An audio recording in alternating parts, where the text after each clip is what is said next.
Hello বন্ধুরা, কেমন আছো? আশা করি সবাই ভালো আছো। দেখতেই পাচ্ছ আজকে নবমী। তা নবমীর দিন দেখো সেজেগুজে রেডি হয়ে গেছি। সকাল সকাল খাওয়া দাওয়া হয়ে গেছে কমপ্লিট।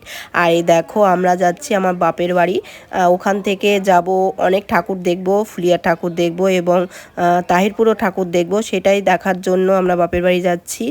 ওখান থেকেই সব ঠাকুরগুলো দেখব। আমার মেয়ে রেডি হয়ে গেছে, দেখো মেয়েও জিন্স প্যান্ট পরে রেডি, ওর বাবাও রেডি, আমিও রেডি।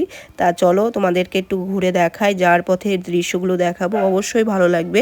ছোট মিনি ব্লগ করছি, তোমাদের মিনি ব্লগ অনেকেই পছন্দ করো মিনি ব্লগ করি বলে, আর সেটাই জন্য তোমাদেরকে এত কষ্ট হলো ভিডিওগুলো দেখাতে পারি। মিনি ব্লগ করে দেখাচ্ছি, অবশ্যই ভালো লাগবে, দেখতে থাকো। আর গ্রামের পরিবেশটা এত সুন্দর দেখার মতন। যার পথে দেখো মিষ্টিও নিয়ে গেছি, দেখো তোমাদের কি সুন্দর সুন্দর মিষ্টিগুলো দেখাচ্ছি, ভালো লাগছে।